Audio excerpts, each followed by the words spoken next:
Want to hear something cool about Welcome to the Black Parade? So I teach aural skills at Northwestern, and right now we're doing sequences. And for those who don't know, there are a couple different ways of looking at sequences. The most obvious one is melodically, which is what we call a descending third sequence because we have this like short melody that goes down a step and then up a fourth, and then we take that melodic figure and then we do it again, but a third down. So we have this is our third down from G, and then we go down a step, up a fourth, and then we do that one more time, and then we finish with a little half cadence. And so when I had my students do that, one of my students was like, is that the graduation song? Which yeah, if we put it in the same key,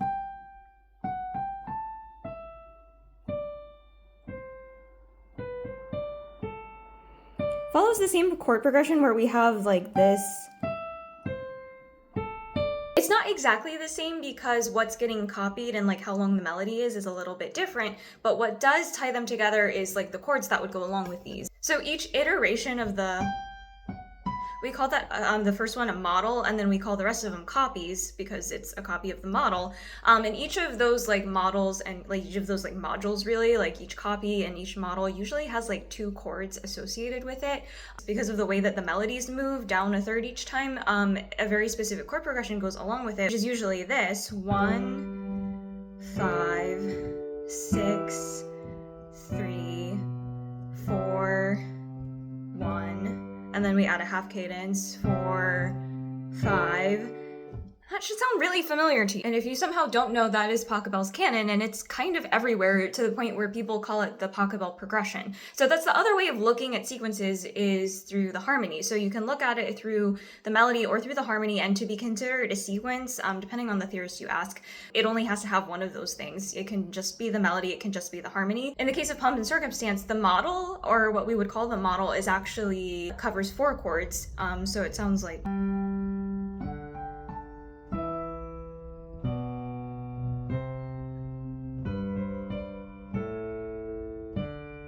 but we still have the same chord progression under it. So we think of it as like the same sort of sequence, just depending on whether you're focusing on harmony or melody more. But this specific sequence is really interesting for more than just like that it's Pachelbel, because Pachelbel also came out of a tradition. And if you haven't seen it before, I really recommend this like comedian skit called Pachelbel Rant, where he like sings about how Pachelbel's like following him because he's in like every song, because this progression is everywhere. Pachelbel's canon in D is a very good example of what Robert Gjerdingen calls galant schemas or schemata, which are voice leading patterns that were very common during like the Galant Era in like think 18th century. Here's Pachelbel's canon in Music in the Galant Style, which is Robert Gjerdingen's book on these different schemas in the Galant Era, and you'll see he has like numbers here for each of the scale degrees for each of the voices. So we're in D major, so this F sharp is a 3, so 3 2 1 7 6 5 is very common over a 1 5 6 3 4 1 bass. Romanescas can also have this different variation in the bass, which is also still like a descending third sequence, where you have scale degrees 1 7 6 5 4 3 in the bass, and that just means like we're keeping the same chords, but we're just doing every other chord is in inversion. Still fall under this like category or thing of being a Romanesca. Romanescas are really good for what's called an opening gambit, where if you don't know how to start a song, just like use a Romanesca.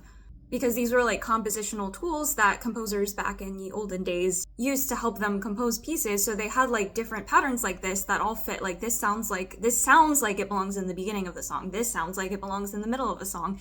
This sounds like it belongs in the end of a song. So that's all like one part of the story, is just like recognizing that there is this musical thing, or what we call a musical phenomenon, that is present in all of these different pieces of music from hundreds of years, because we have them in pop music and we have them in Pachelbel and that sort of thing. And what's interesting is like, why? And part of the answer to that lies in like, what does a Romanesca actually feel like? And for me, something like I noticed is whenever you have a Romanesca, it lends whatever song it's a part of this sense of authority or just like specialness of like, I want to sit up taller when I hear a Romanesca.